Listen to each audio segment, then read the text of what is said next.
And welcome to another Mortgage Coach Tuesday interview. Every Tuesday, 9 o'clock Pacific, we're here to deliver value, engage with you as a community. So proud of the fact that the Mortgage Coach community is among the most successful mortgage professionals in the industry. We've got a new survey coming out. Can't wait to see what percentage of the current top 1% loan officers are using Mortgage Coach, but last year it was 34%. And I'm super excited about this call for a lot of reasons, but I do believe that Bob Williamson, who I'm going to bring on stage here in a minute, is going to help everybody just take it to the next level. Let's face it, there's always a lot of things we want to do, we know we should do, but we don't always do. So when I think of these calls, and my purpose for doing these calls every single Tuesday, it's to bring inspirational leaders into the calls, to make sure they're recorded. So just a reminder to everybody, this call is recorded, and we have upgraded how we organize all the training videos that we have. So at the very top of our YouTube channel, it's got all of the Tuesday interviews in a chronological order from the most recent to the oldest. I've been doing these real world scripts where I'm interviewing top producers, and they're just Skype interviews. It's just very raw. They're not well prepped. We're not putting a lot of packaging into them. It's just me talking to a top producer about challenges today, opportunities today, and I'm always trying to pull out a few scripts. And then, of course, we've got the all-time, would have been some of my all-time favorite and the Mortgage Coach team's all-time favorite. And then, of course, we've always got how-tos, how to do different things in Mortgage Coach. So make sure, if you haven't already, subscribe to our YouTube channel, and today's video with Bob Williamson will be up there shortly. So Bob, it's always an honor. I think this is the second time you have been a guest here in the Mortgage Coach community, and welcome, my friend. Welcome, or thanks, Dave. It feels like I know you from way back when. Didn't we meet back in the 90s? I don't know. I was thinking maybe it was the 80s. But no, it was the 90s, Bob. So folks, I've got a big backstory with Bob. He was my first coach. So I think it was at least 2 years where you were my active coach, and then, we've been friends forever. And the things that I learned from you back in the 90s, are just fundamental to any success I've ever had. I consider you one of the 5, 6 most important mentors of my life, Bob. So I'm grateful, brother. Thank you. Yeah. So you guys, this will be a treat. I met Bob Williamson because he was the coach and kind of the man behind the man with Greg Frost. And back in the 90s, Frost was the first one to get to 50 million and in production. And I can't remember what my production was the year we started working. I want to say it was 30 some odd million. And under your tenure, I didn't quite make my 50 million mark. It was a stormy weather in the mortgage business. It was one of those. I don't remember exactly what happened, but I remember it was not record-breaking success. Well, I'll tell you what happened. California happened. California, is either boom or bust. There's no middle ground with California. Yeah, well, it was definitely again, I learned a lot, but it was not the best production year.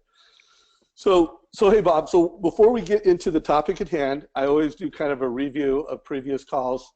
So I interviewed a top realtor last week, and if you missed that, I recommend you check it out. It's trending big time. Realtor Glenn Bill was the realtor. It was a fantastic, raw interview. Check it out. But I thought a better review for setting up today's call was to talk about the call I did with Chris Smith on lead conversion, because the topic today is going to be how to get out of your own way. And when I think of prospecting, and when I think about how loan officers go about converting leads, there's just so many things they know they should do, but yet they don't do. They don't get out of their own way. They don't prospect as consistently or as much or as effectively as they could. And when it comes to conversion, there's just some best practices that they don't implement that they know they should. So I thought it would be good to set it up around Chris Smith's book, The Conversion Code. Again, that hour, I've listened to his audiobook, I've read the book, and while I think you should listen to the audiobook and read the book, I would tell you the hour interview that we had was really good. I mean, he covered a lot of ground. But two things I want to set up today's call with, which is when it comes to conversion, we all know that it takes, the most successful salespeople are the ones that follow up the most. They don't just call once, they don't just call twice. They have a lot of phone calls. And then Chris Smith talked about something, I think he called it bursting, where you call, you email, you text, you kind of do all three things at the same time. Again, one of those things that I think most of us know now, that we need to leverage tech, we need to follow up with a lot, but we don't always do it. We don't get out of our own way. And another thing Chris talked about a couple of weeks ago was speed to lead, and how important it is to be like the first one on the phone with the client. And again, it's just one of those things that I would throw out to everyone. We know we should do it, but we don't always do it, and again, Chris went through a lot of stuff. He gave these codes and these acronyms on what is the perfect sales call. And I would just leave it that I think almost everybody that would listen to this call would hear Chris's best practices. You would either agree with everything he said, or you'd agree with most of it. I mean, there wasn't a lot of stuff where you're just like, oh, that's a bad idea. That wouldn't work. But I would just also make the claim, you know it, but do you do it? And when it comes to prospecting, you know it, but do you do it? So one thing I want to do before I hand it off to Bob is I would love everybody, there's many of you that are willing to do it, in the question section of our GoToWebinar control panel, what do you know you should do, but you're just not doing it enough? And by the way, if you want to go, it doesn't have to be prospecting or conversion. If you want to go off the grid, and it could be your workout, something very personal. I know I should work out, but I don't. Or I know I should eat better, but I don't. So whatever comes to mind in the next 30 seconds, don't overanalyze this. I'm not going to read off your name. So one person just put exercise. I'm not going to say who said it. One person said prospecting more. One said calling realtors more. One said, frankly, staying on target with sales calls. Getting out to more events. By the way, guys and gals, thank you so much for being vulnerable and sharing. This is cool. I know I should promote myself via social media, but I don't. I know I should be doing Mortgage Coach videos, but I don't. Tracking and keeping in touch with my database, timely follow-up, sticking to client follow-up, being more detailed. I need to get out of my own way. Wow. So Bob, this is a big topic. I mean, people are just going off with what they're not doing, being consistent, prospecting an hour a day, giving every single family a Mortgage Coach total cost analysis, adding a video to a total cost analysis. So Bob, I could go on, but everybody's tuned in, teed up, and they have admitted that they are getting in their own way of success. Okay. So when I was playing with what we're going to call this, I came up with getting out of your own way because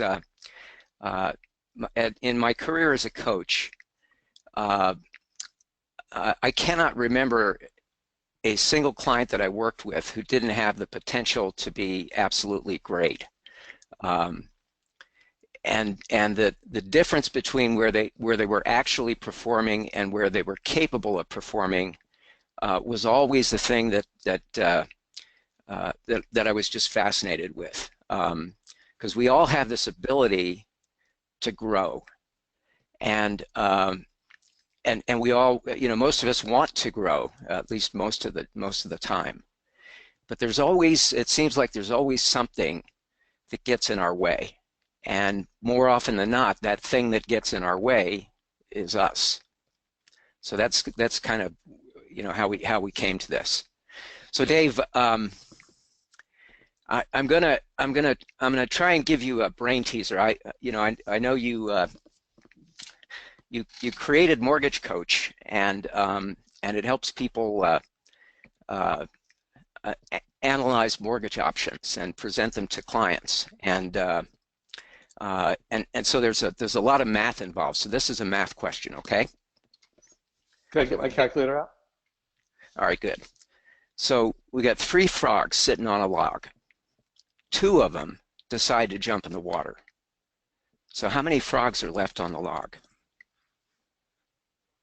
Well, I'm not gonna be the one to answer that. I would let. Here's what we do. Everybody, and first of all, you have answered. You have given us big answers to what you're not doing that you should do. What's the answer? Answer in questions. Let's take some guesses. So Michael is the only one who's guessed so far. Okay. We've got, so basically, Bob, we got it all. Someone said 1, someone said 3, someone said 2. It looks like we've got a pretty tuned in. Oh, all. So we got it all. I mean, we got 0. We got 0. So we've got literally every answer in the book here, Bob. Okay, so the way that I would answer the question is that there's still 3 frogs on the log. And the reason is that deciding to jump off the log is not the same as doing it. See, and so Dave, you know, you've had a long career and a successful one. Have you ever in your career decided to do something and not done it? Yeah, of course. Okay. So can you give me an example? Okay. Well, first of all, the hard part there is just there's so many different times that I haven't got out of my own way. But I'll go back to a story or a situation when you were my coach. When Bob became my coach, you know, literally all of my business came from CPAs and financial planners and past clients. And Bob and I together, we made a strategic decision that, you know, I needed to go after agents. You know, I needed to, yeah, it's great. You got these past clients, Dave, and it's great. You got these CPAs and financial planners that refer your business, but to achieve your 50 million a year goal, you gotta get a couple agents. And actually, I think in your paradigm, you wanted me to have more than a couple.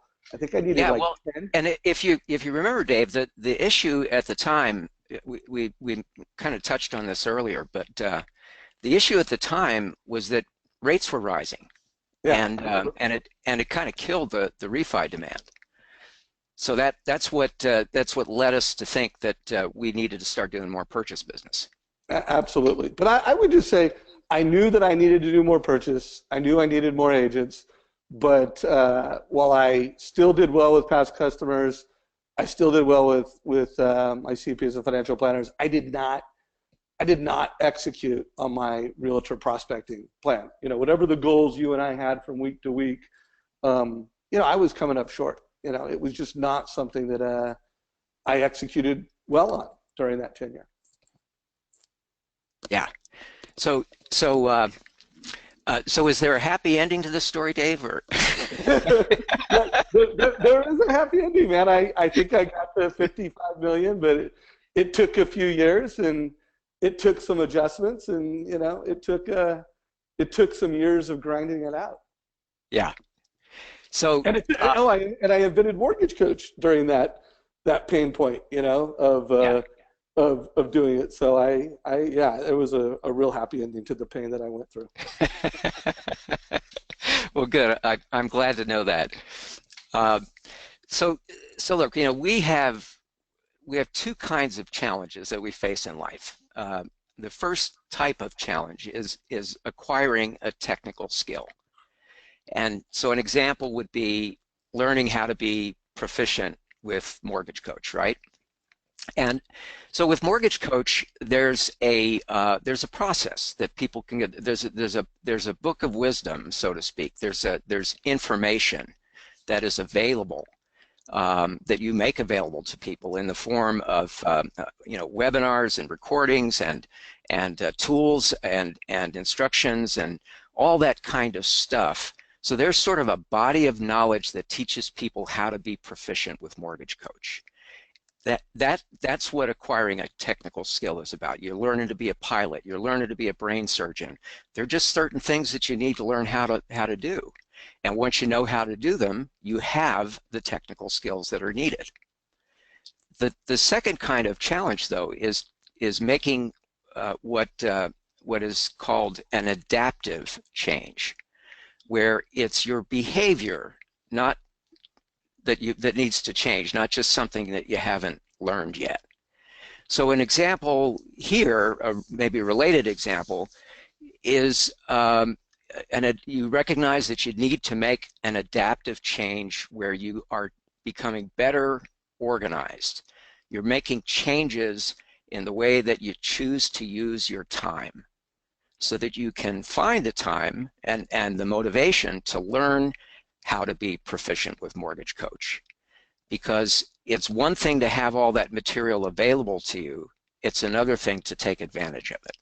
Does that make sense to you?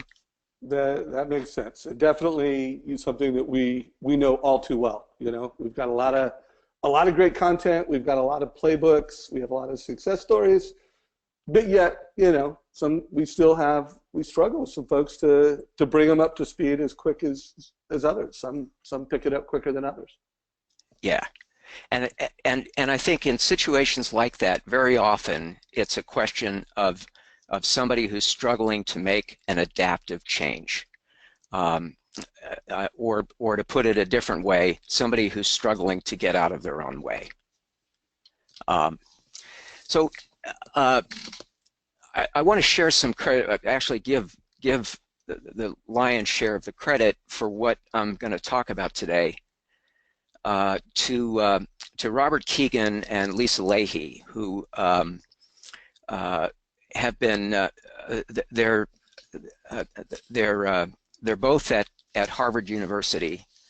I think Lisa Leahy works in the psychology department, and Robert Keegan runs an education program at Harvard. He's the director of a program at Harvard, and they've been working together, collaborating together in work that they share, and their most recent book is called Immunity to Change. How to overcome it and unlock the potential in yourself and in your organization. I have read all of their books. They've written 5 or 6 books over the last 30, 40 years, and I really think they're onto something. As a coach, the kinds of research and work that they've done on how people create adaptive change in their lives, in their work lives, in their personal lives, it doesn't really matter.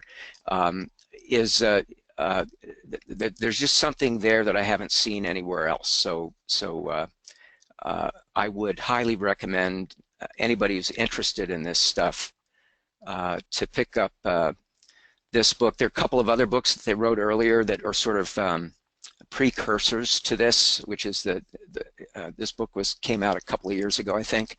But they wrote a book called How the Way We Talk Can Change the Way We Work. That was one of the first books that they wrote. Another book they put together that I just loved is called In Over Our Heads. It's just a perfect metaphor for the way a lot of us feel sometimes. But in this last book, Immunity to Change, they're pointing out that we all have sort of competing desires sometimes. There is the desire to make an adaptive change, an improvement in ourselves that will allow us to perform better. At the same time, you know, just like we have an immune system that helps keep us from catching colds and things like that, we have an immune system that works against any attempt that we make to change ourselves. So, Dave, I thought we would just kind of use an example of an adaptive change that might be relevant to, well, probably not anybody on this call, But I'm sure we all know loan originators who experience call reluctance with realtors. So I just kind of picked that as a sort of a generic example. It's a good one. Good. But like I say, nobody on this call has this problem, right? Right. Okay. So this is the Keegan Leahy model. And it starts with an improvement goal. And basically what they do is they put together a table with 4 columns. And it's a process that you work through. And you begin with the improvement goal, something that you're committed to changing in your behavior. So we've already gotten the first column. I'm committed to calling as many realtors as it takes to generate 5 referrals every week. Okay. So, first of all, that is a classic, meets all the classic definitions of a goal. It's very specific. It is measurable. You either get the 5 referrals or you don't. And there's a time frame. This is a 1-week time frame, right? A week by week. So the rules for setting an improvement goal for yourself is that it's true for you, that it involves you. In other words, we don't set improvement goals to bring rates back down to 3%, because that's beyond our control, and it doesn't involve us, right? So an improvement goal is something that involves you, and that there really is room for improvement. So if you're already generating 5 referrals a week from calling realtors, you don't need to set an improvement goal to do that. And finally, that it's important to you, that you really are sincerely committed to that goal. And you don't want to fool yourself. Maybe you think that somebody else wants you to reach that improvement goal. And so you have proposed that goal for yourself to please your boss or your coach or your partner or something like that. But it's not really something you're feeling in the depths of your soul, so to speak, right? It's not something that you really care that much about. For it to be an improvement goal, it has to be something you really want to do. So is that part clear, Dave? Yeah, no, I think it's absolutely clear.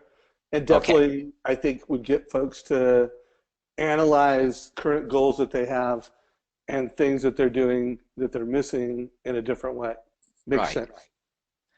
So usually people will start this process after they've set a goal and they're running into a brick wall. They're just not getting it done. And so the second column is where they make a list of the things that they're doing or not doing instead of what it is they said they were committed to in the improvement goal. So some examples that I've heard from clients: I procrastinate. I put it off. It's time to make the calls. I don't feel like making the calls, so I do something else instead. Or I make a few calls and I give up. It's just not the right day to make calls for some reason, it seems. I realized that I suddenly had this crushing need to check my pipeline. So I do that instead. Or I talk to some realtors on the phone, but I'm just talking about the basketball game last night, or something else that's, small talk. Or I'll have a conversation with an agent, but I just can't bring myself to ask for that referral. And if I do ask and they say they don't have any, I give up. I don't review my value proposition or ask them what I could do to earn their referrals. I don't push it, okay? So these are the behaviors that you're doing instead of the goal that you've committed to, okay? Now the rules for column 2, what goes in column 2 are behaviors, not emotions, okay? So notice that every single one of these things is, we're not making value judgments about what you're doing. We're just simply noting what it is you're doing. Secondly, that the behaviors in column 2 actually work against the goal in column 1. And third, we're not trying to figure out why we procrastinate or make a few calls and give up or check on our pipeline instead of making, we're not trying to figure out why we're doing it. And we're not trying to figure out what we should do about it, at least not yet. Okay? We're simply trying to understand what it is we're doing instead of what we're committed to working on in the improvement goal. See, the thing is that adaptive change, again, remember, adaptive change is about changing yourself. And you know, anybody that's familiar with the you know, the theory of evolution understands that it is the nature of nature, and we're part of nature, to adapt to the changes in our environment. And so species that adapt survive, and species that do not adapt fail to survive. But adaptive change is hard. We human beings in general, we tend to resist change as a rule anyway. But when we're the one that needs to change, we resist it even more. We also fool ourselves. We think that we're really committed to making the improvement change. And in truth, we really are. But when we struggle to make that change, it's because we also, in addition to having a commitment to make the change, we also have a competing commitment. And the thing about that competing commitment is that it is often invisible to us. It's invisible because we don't, there's this thing, we all have egos. And our egos are constructed to protect our sense of dignity. We like to think well of ourselves. And so when we're being critical of ourselves, you know, the ego will kind of jump in and say, yeah, but you know, the problem is out there somewhere. It's not with me. Okay? So that brings us to column 3. And in column 3, hey, real quick, Bob, I want to. Yeah, sorry. No, this is awesome, and I think it's getting everybody on this call to think through things that are super important to their success, to their lifestyle, to their goals, and do it in just a much deeper way, in a way that many of you on this call, I'm willing to bet, you haven't just sat back for an hour. You know, we're a half an hour into this call and said, hey, what am I not doing that I should be doing? So first of all, thank you for all of you that did post, you know, what is it? I would like you to also, over the next 5 minutes, I mean, listen to Bob, but I would like you to, you know, what are you committed to doing? Again, don't turn this into a 15-minute, 30-minute.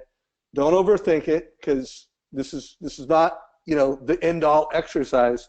But I'd like to get a feeling for anyone on this call that has said, hey, I'm committed to doing blank. You know, Bob in his immunity map said, I'm committed to calling as many realtors as it takes to generate 5 referrals every week. So that's 20 to 30 referrals a month. That's an improvement goal. What if you have an improvement goal that was super easy to write down and share? I would love for you to post that in the questions. I've already got one. Ask more referrals and confront my fears. So thank you. I'm not going to mention names. I would love to see a half a dozen of those. So please, if you're compelled and you have it written down, share that with Bob and I. I'd like to, when we get into wrap up, I'd like to talk about that a little bit. So Bob, keep going. But I wanted to see if we could get some engagement from our community on improvement goals that they have. You bet. And so as you're thinking about your own improvement goal, just to follow along with this process here. And of course, Dave has made this PowerPoint available so that you can you can take the model and apply it yourself. And again, remember the book I recommended goes into a tremendous amount of detail. They use lots of case study examples and plenty of data for those of you that are into data. And the book allows you to take your own improvement goal and work through that yourself. There are worksheets in the book that help you to do that. So getting back to this hidden competing commitment, which is really key to being able to get out of your own way. In this example, with the person who's having difficulty calling realtors and asking for referrals. So when you ask yourself, the way you approach the question is you say, okay, I got my improvement goal. And then there's these things I'm doing instead of my improvement goal.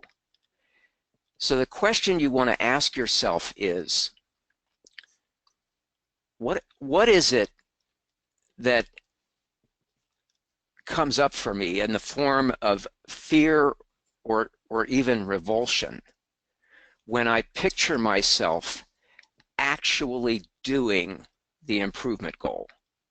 So Robert Keegan, in one of the talks he gave, which is on YouTube, you can look him up on YouTube and probably find that talk. He was hired by a group of heart doctors to do a study with their patients. This was a group of patients that had high blood pressure, and so these the doctors would sit them down and say, you got high blood pressure. What happens if you don't treat it is that you could stroke out, you could die from it, and so that gets people's attention. And then what the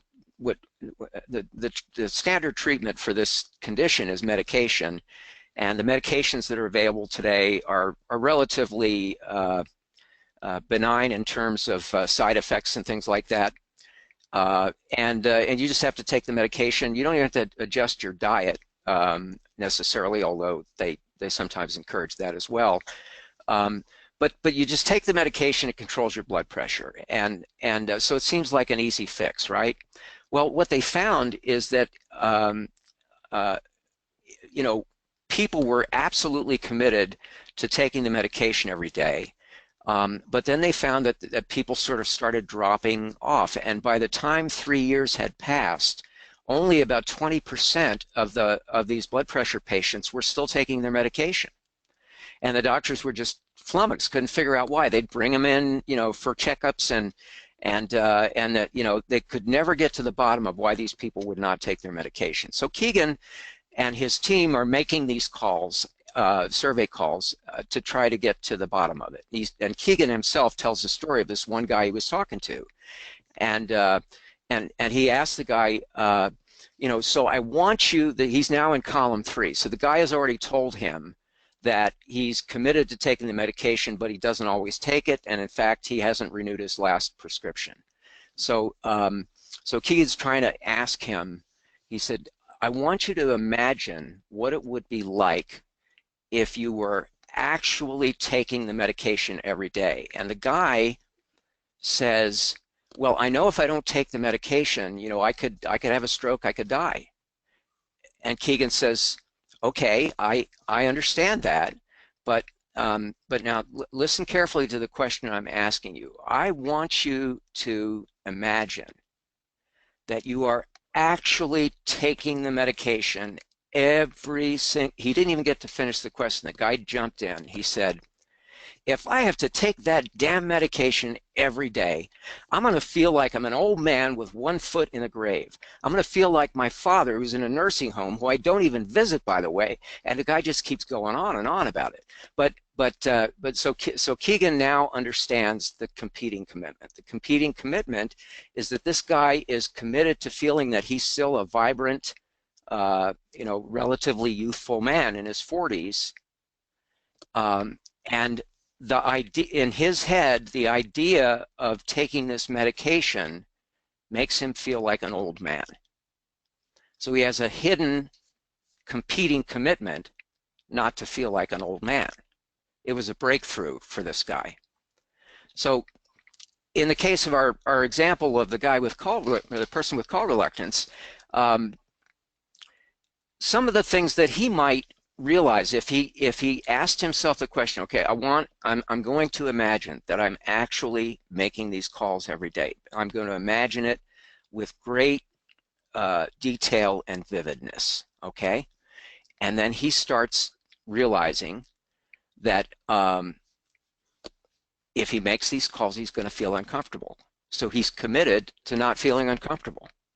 He also realizes that if he pushes people, to stretch a little bit in his conversations, that some of these conversations might become unpleasant. He's committed to avoiding unpleasant conversations. He also doesn't want to seem like, a beggar. He doesn't want to be calling realtors and just begging for business. So he's committed to building his reputation by maintaining his dignity.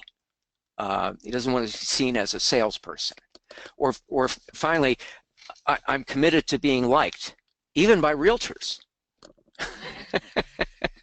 So the idea of asking for something goes against the idea of being liked, at least in this person's mind. Okay? Now, so the rules for column 3 are that the hidden competing commitment, it follows from a fear that you feel when you vividly imagine yourself doing the things necessary to reach your improvement goal. It's also a commitment to self-protection. And it also shows why the column 2 behaviors actually make sense. See, we think if we're not reaching our commitment goal and we're sincerely committed to that improvement goal, we think that that's silly. We should be able to overcome that. But the problem is that when we have a hidden competing commitment, which we almost always do when we fail to be able to get traction on an improvement goal, it's because we have some commitments that actually are operating directly against the improvement goal. Okay, so in the fourth and final section of this tool, what you do is you identify what your underlying assumptions are. Keegan and Leahy call it your big assumptions. These are assumptions that explain the reason for the hidden competing commitment. So, for example, I'm committed to not feeling uncomfortable. I assume that if I call until I get enough referrals, I won't have time to do anything else. That gets back to the procrastination thing, right? So the assumption is this is something you're thinking in the back of your mind, that the time it would take to make enough calls to get 5 referrals, given the fact that I'm currently not having a whole lot of success when I make these calls, it would eat up my entire week and I wouldn't have time to do anything else. Okay? We also are assuming, or our hypothetical loan officer is assuming that some realtors will be rude and dismissive, and that if that happens, that'll ruin my day. Okay? That's what we're imagining when we think about talking to a realtor who blows us off. Or that I will feel rejected, and this is going to destroy my motivation to do anything productive that day if somebody just shuts you down, right? We've all been said no to, and nobody ever really likes it. But a lot of times we kind of blow up the significance of it in our imagination. So these assumptions are the reason that we maintain our loyalty to our competing commitments, even though we really do want to do the improvement goal. But the two can't exist in the same space. You cannot have both the improvement goal and the competing commitments. And the assumptions help us understand what it is that we are assuming that's preventing us from doing the things necessary to reach the improvement goal, okay? So what we do with those assumptions is we treat them with respect, but we also recognize that they're assumptions. It's like a hypothesis for a scientist. And what do you do with a hypothesis? You test it. So you find a way to test your big assumptions.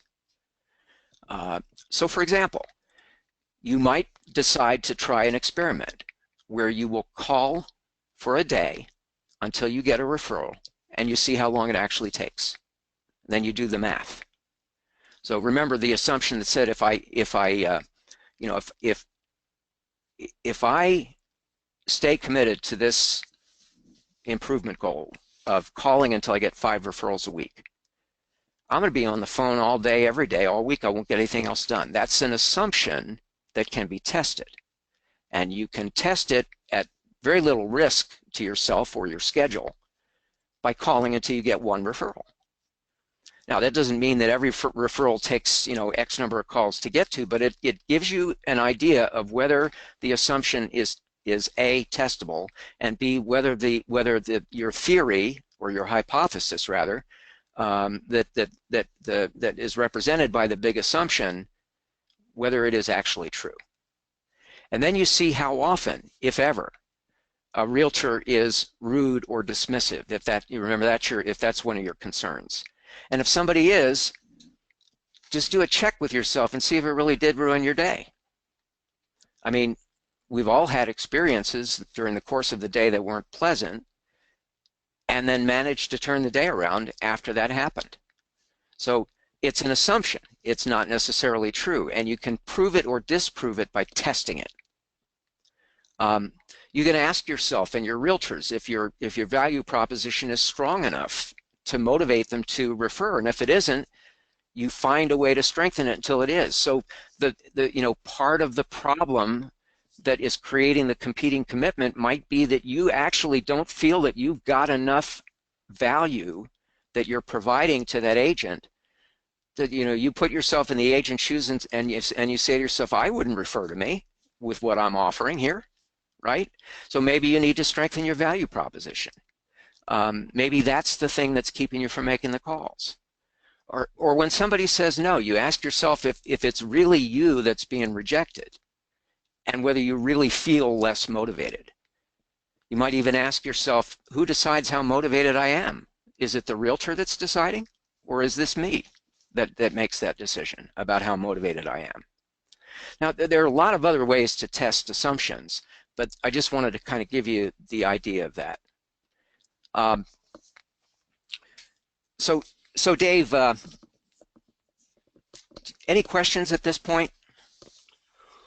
Well, first of all, we have gotten a lot of feedback. There are a lot of folks that have jumped in and provided things that they're committed to in improvement goals.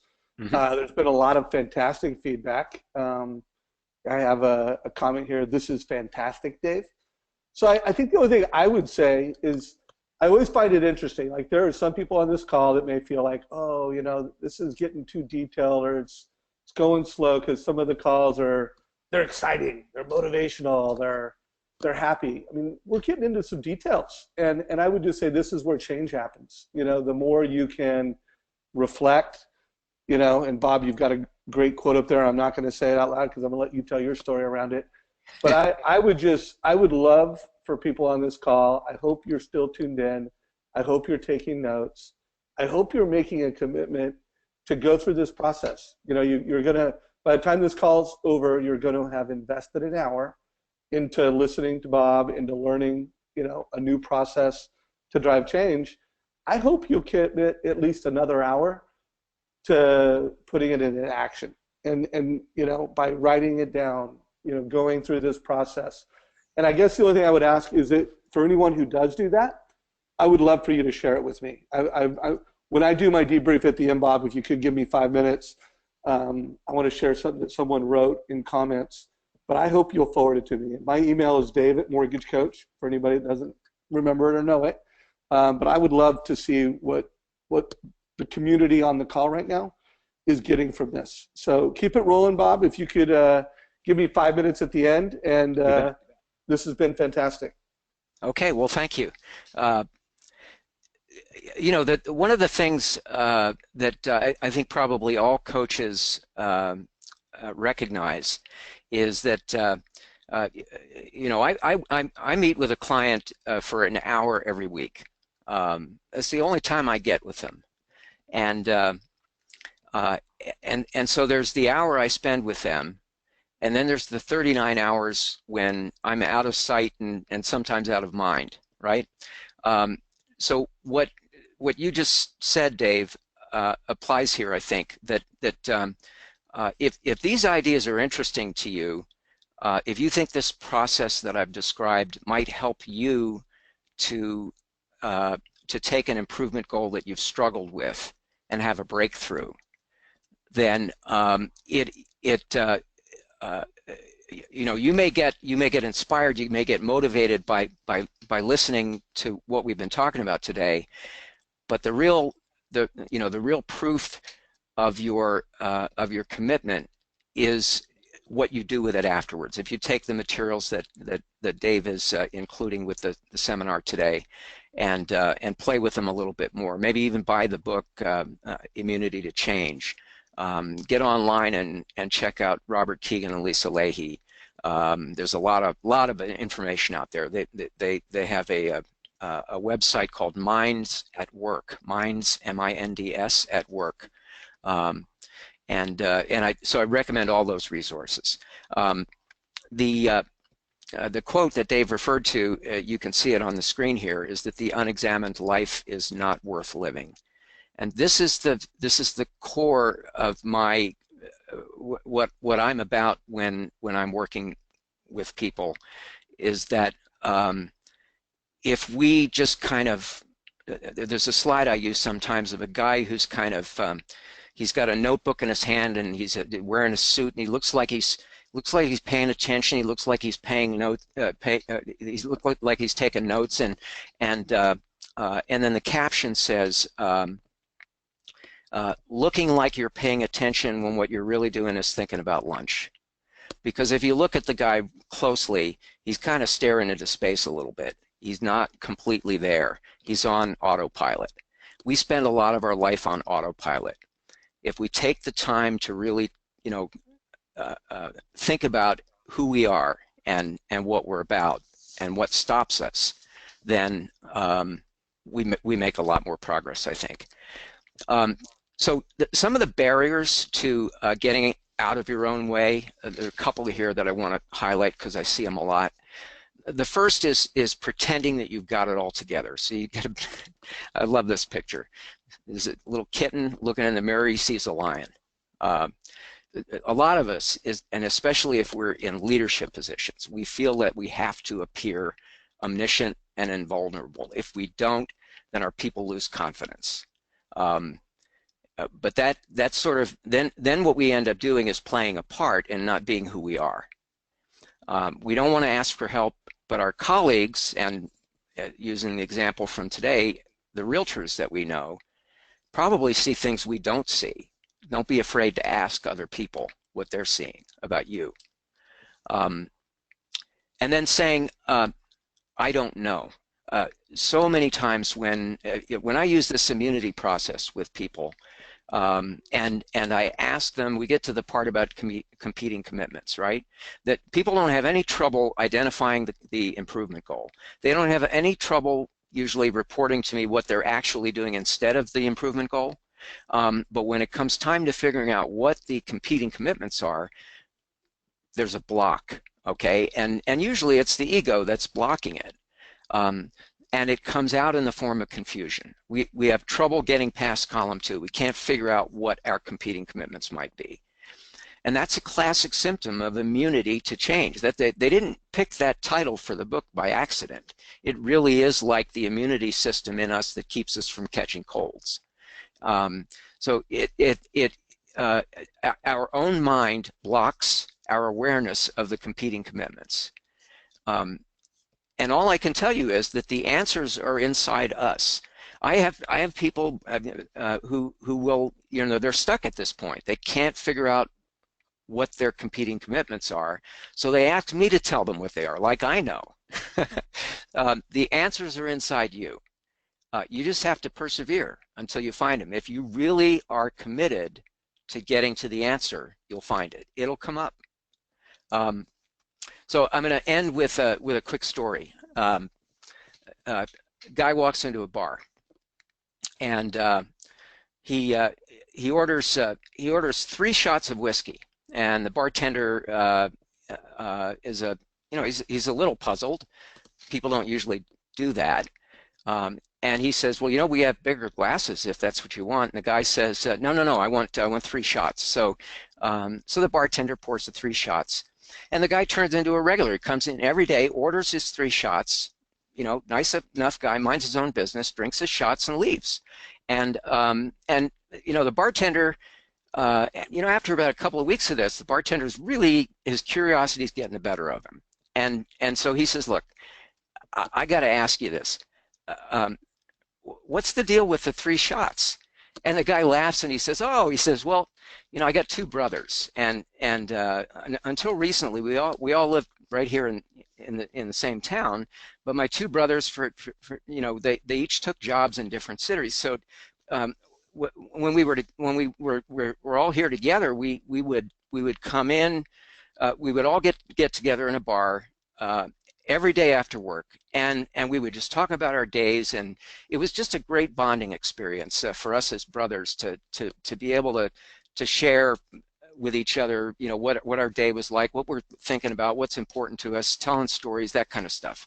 And but now we can't do that anymore. But so one of us had the idea that we should all go into a bar every day like we used to do, and we would order 3 shots, 1 for each of us. And so as we drink each shot, we're thinking about our brothers, and we're remembering all the good times we had together. And the bartender says, well, that's really cool. I really like that. And so then a few weeks later, the guy keeps coming to the bar, but a few weeks later he comes in, and on this day he only orders 2 shots. And the bartender says, oh boy, I wonder if something happened to one of his brothers. Is really bothering him, but he didn't want to pry, so he poured the 2 shots. And so another couple of weeks goes by, the guy comes in every day, he's ordering the 2 shots, and the bartender finally, again, his curiosity gets the better of him, and he says, I just have to ask you, you told me the story about your brothers and why you drink the 3 shots, now you're drinking 2, is everything okay? And the guy says, oh yeah, he says, you know what happened? I quit drinking.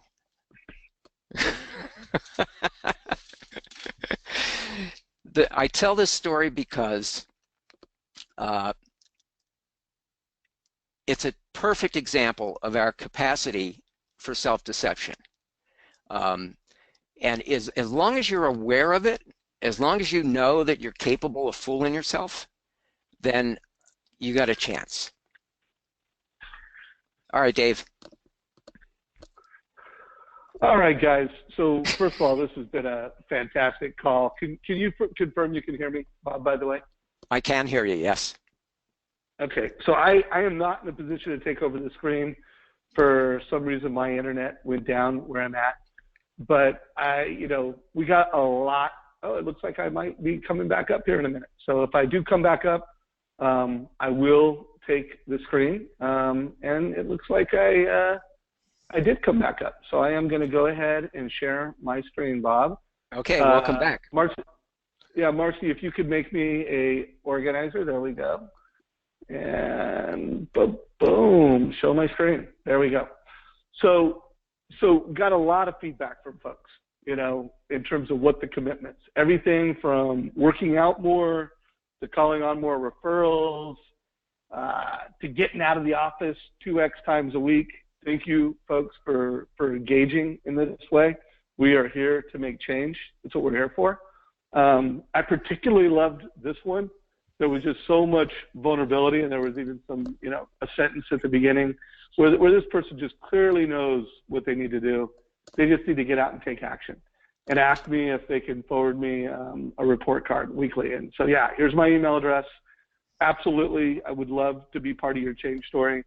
And please include, not only a weekly report card, but include the exercise that Bob gave us today. But I mean, we've got such a great community. This came in. The hardest job we all have is actually thinking. We prefer to be busy instead of digging deep.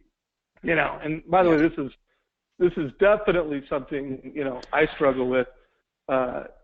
Every day. I mean, I am the real ADD guy. Like some people, we live in an ADD society. Well, I'm the real deal. So being busy is really easy for me. But digging deep, getting into details isn't. Sometimes I'm more successful than others. But I'm here to help you guys change. Bob is here to help you change. Bob, if anyone wants to connect with you, how can they follow up with you after the call? And then I just want to give a couple more homework assignments as we wrap it up. Yeah, there's a slide at the end of the presentation that you're going to share with everybody, the presentation I used today with my contact information.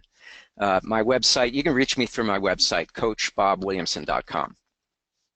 Okay, so coachbobwilliamson.com, connect with Coach Bob Williamson. What I want to do for everybody right now is, everybody on this call, you are a mortgage coach or you wouldn't be here. Either you pay for yourself or your company pays for you to have a mortgage coach. And obviously, you spent something even more than the money to be a mortgage coach. You spent your time to be here. And you probably did it because you want to get better at delivering value to families. You want to get better at leveraging technology in the way that you deliver value to agents. Bob talked about one thing that gets in the way of calling on realtors is the way you just don't feel like you've got something really unique and really valuable. You've got to work on your value prop. So one thing we know for sure, we've got a great value prop.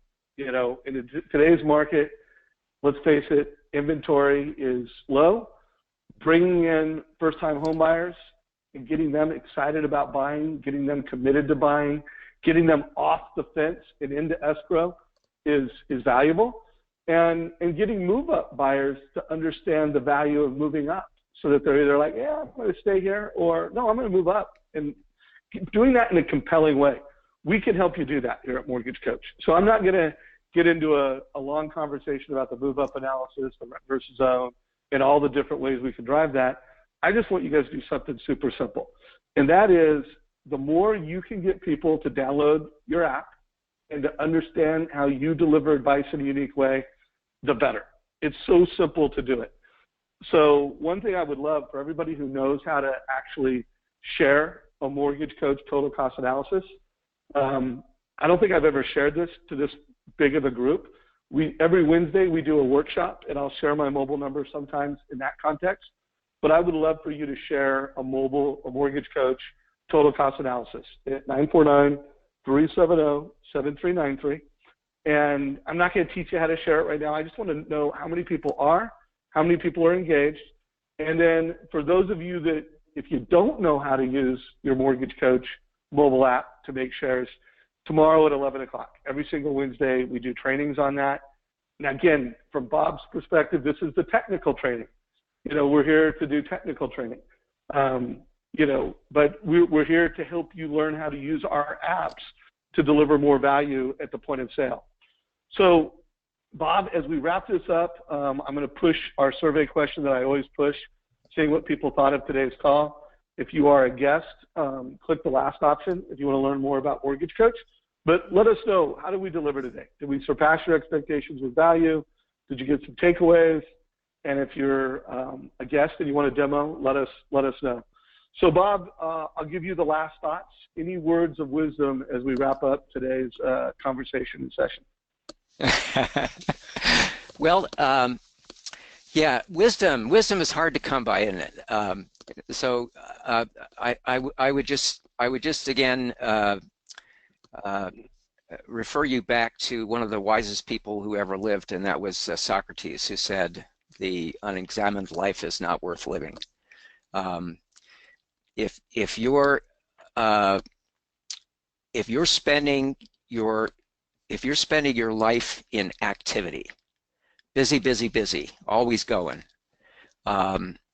then there is for most of us, there will come a point where you just run into a brick wall.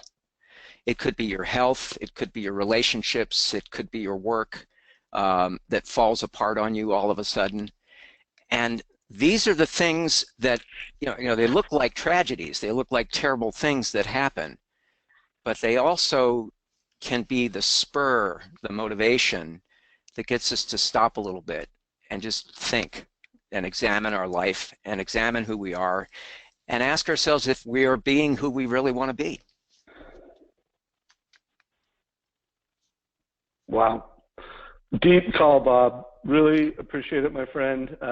Still getting great feedback on the chat. I think we've had over 50 questions submitted and comments throughout this call. So we definitely engage with the audience. Have a fantastic day, my friend. I'm looking forward to bringing you back into the Mortgage Coach community. Next week, everybody, I've got an amazing guest, Brian Johnson. He's one of my favorite thought leaders. I can't remember his website. I think it might just be optimize.me, but he's got a lot of great YouTube videos where he does a breakdown on different books. I think the way I found Brian was I was getting ready to do an interview for Hal Elrod, and he did a book review on Hal Elrod, and check him out. But we're going to have Brian as our guest next Tuesday, so don't be late.